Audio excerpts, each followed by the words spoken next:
Hi, today we are talking about vocal exploration. This is a symptomatic type of voice therapy because we are changing different ways that our pitch, loudness, and tension and effort. We're changing those things or reducing those things to change how the voice is produced. So, in this instance, we're talking about if someone was trying to sound more feminine or more masculine, we could reduce or increase these things to help the client achieve that goal. So, first, we're going to start off by talking about what it means to have for a voice to sound authentic, inauthentic, how we want these to relate, our voice to relate to our identity, and how I would define authentic voice. So I watched Alex talk about his voice and how he just felt like he has seemed younger and it hasn't really fit his age. So to me, I think for a voice to sound authentic, it fits with who you are as a person, so you feel like it helps show others who you are when you speak. And so if a voice is inauthentic, it could mean you think that you sound like the opposite sex when you speak, or you sound much younger or much older. And so my authentic voice, I would say I don't have like any concerns really. Like I feel like I sound my age and sound feminine when I talk. So I think that it fits me well and I don't really have any complaints about it. And so now we're going to get into what therapy would look like when doing vocal exploration. So the first part of that is stretching. And so we've done this in previous. It's stretching every area of your body and feeling how something can tense and something can release. And you can do that in your jaw, your mouth, your hands, your legs, the whole 9 yards. So that is the stretching that you would do. You can talk about vocal hygiene. That, as we know, is if you were speaking too loud in a room, or let's say, like we've talked about how some people watch YouTube videos to change or correct their voice to how they want it to sound.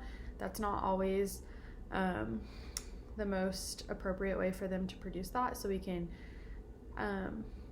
give some suggestions and talk about that. Part 2 is education about speaking system. So that's educating the client on the different parts that we use while we speak and how we can manipulate those to produce the voice that we want.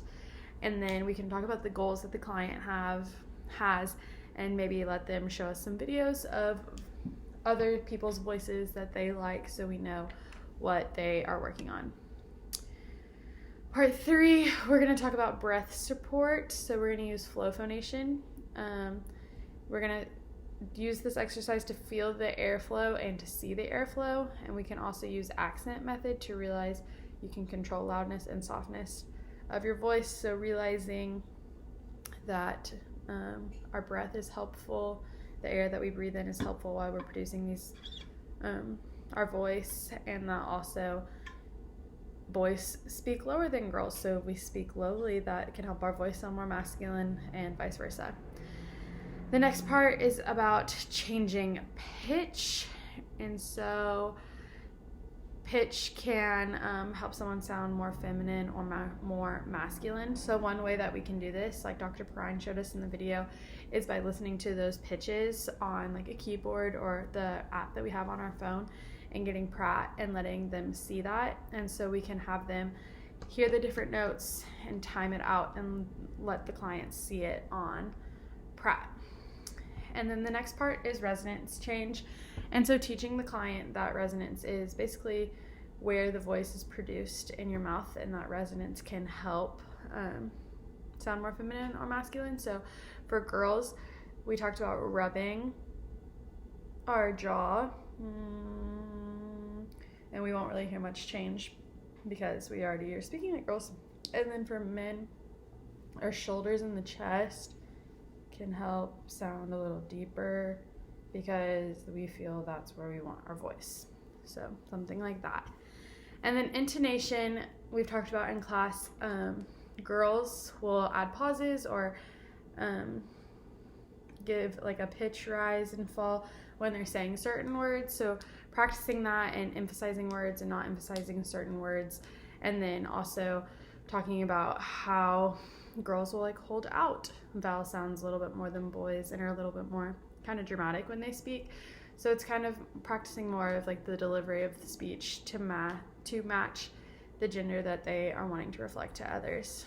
So these are all a couple of things that we can do in therapy when working on vocal exploration.